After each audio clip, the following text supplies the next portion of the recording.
Bismillahirrahmanirrahim. Assalamualaikum warahmatullahi wabarakatuh. Alhamdulillah. Alhamdulillahirabbil alamin. Wa bihi nasta'inu ala umuri dunyatin. Wassalatu wassalamu ala sayyidil mursalin wa ala alihi wa ashabihi ajma'in. Asyhadu an la ilaha illallah wahdahu la syarika lah wa asyhadu anna Muhammadan abduhu wa rasuluh la nabiyya wa la rasula ba'da. Qala Allah Ta'ala fil kitabil karim, a'udzu billahi minasyaitonir rajim. Bismillahirrahmanirrahim. Wal 'asri innal insana lafi khusr illa alladziina aamanu wa 'amilus shaalihati wa tawassaw bil haqqi wa tawassaw bis sabr. Shadaqallahul 'adzim. Alhamdulillah. Alhamdulillahirabbil alamin. Pemirsa channel dakwah Solo yang dirahmati Allah Subhanahu wa taala. Kita dipertemukan lagi dalam bulan yang mulia, bulan yang penuh dengan keberkahan, yaitu bulan Ramadan, di mana bulan ini Allah muliakan dengan diturunkannya Al-Quran, Al-Huda, petunjuk yang akan memberikan panduan hidup manusia, agar manusia tidak tersesat dari jalan Allah Subhanahu wa taala.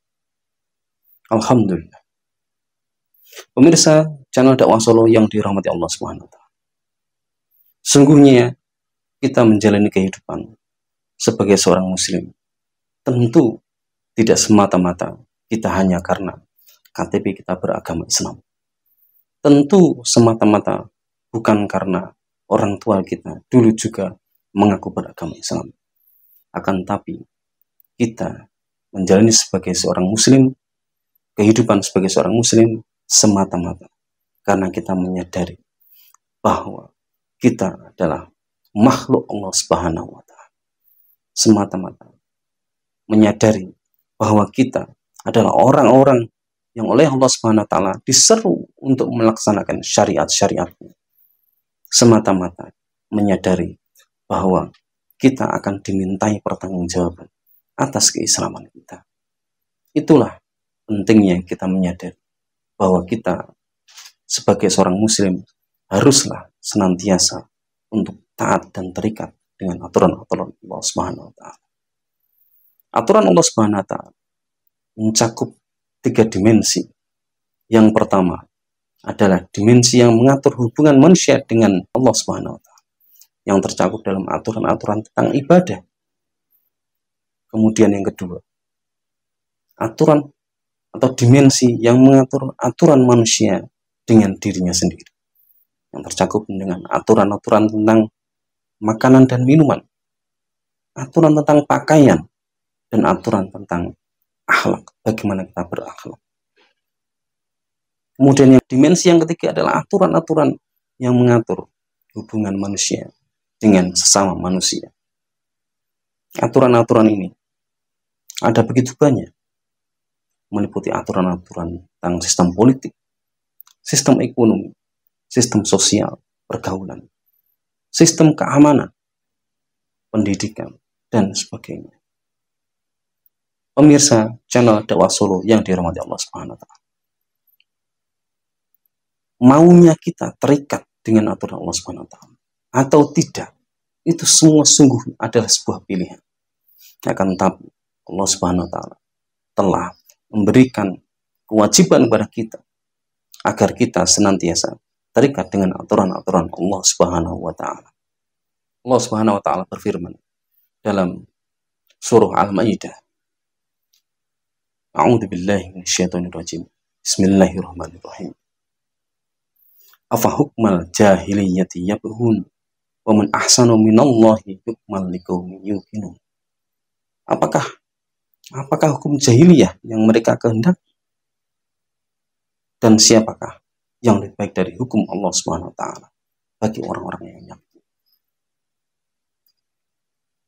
Ayat ini merupakan ayat yang bernada pertanyaan. Tetapi pertanyaan ini bukan karena Allah Subhanahu wa taala tidak tahu jawabannya. Tetapi ayat ini adalah untuk membungkam orang-orang bahwa sebenarnya tidak ada aturan yang lebih baik daripada aturan Allah Subhanahu wa taala. Karena itu, pentingnya kita meyakini sebagai diri kita seorang muslim, maka kita harus senantiasa memahami bahwa kita terikat dengan aturan-aturan Allah Subhanahu wa taala. Itulah akibatnya kalau kemudian orang tidak pernah mengkaji, dia tidak akan pernah mengetahui bahwa aturan-aturan itu menyasar semua kehidupan kita, menyasar semua dimensi kehidupan kita, sehingga tidak ada satu ranah pun dalam kehidupan kita yang tidak diatur oleh aturan-aturan Allah Subhanahu wa taala. Maka dengan kita banyak mengkaji Islam, dengan kita semakin mendekatkan diri pada Allah Subhanahu wa taala, kita akan menyadari bahwa seluruh perbuatan-perbuatan kita hakikatnya akan berakhir, akan bermuara pada surga dan neraka. Sementara itu, kita juga harus menyadari bahwa kita diciptakan oleh Allah Subhanahu wa taala memiliki maksud. Maksudnya tidak lain dan tidak bukan adalah bahwa kita harus terikat dengan aturan-aturan Allah Subhanahu wa taala yang kita sebut dengan istilah syariat Islam. Itulah kalau kemudian seorang muslim dia tidak menyadari bahwa dirinya itu terikat dengan aturan Allah Subhanahu wa taala, bisa jadi dia karena mengikuti satu akidah yang bengkok, akidah yang tidak lurus, yaitu akidah sekularisme. Akidah yang menyatakan bahwa dirinya betul diciptakan oleh Allah Subhanahu wa taala. Betul bahwa dia diciptakan oleh Tuhan yang Maha Mencipta. Tapi Tuhan tidak pernah atau tidak ingin mengatur kehidupan manusia. Tuhan tidak patut mengatur ranah sosial, tidak patut mengatur ranah politik. Tuhan tidak patut mengatur ranah ekonomi. Tentu ini bertolak belakang dengan keimanan sebagai seorang muslim. Bagaimana bisa seorang muslim yang dia mengaku bertuhan, mengaku menyembah Allah Subhanahu wa taala, mengaku memuliakan Allah Subhanahu wa taala, tetapi pada saat yang bersamaan justru dia membuang sebagian aturan-aturan Allah Subhanahu wa taala. Inilah akidah sekularisme. Inilah akidah yang akan menyesatkan manusia. Inilah akidah yang akan membuat manusia menjadi tersesat. Akidah yang akan membuat seorang muslim menjadi mudah untuk berbuat ingkar kepada Allah Subhanahu wa taala. Inilah akidah yang akan menjadikan seorang muslim senantiasa untuk memberontak pada Allah Subhanahu wa taala. Inilah akidah yang menyesatkan, akidah sekularisme.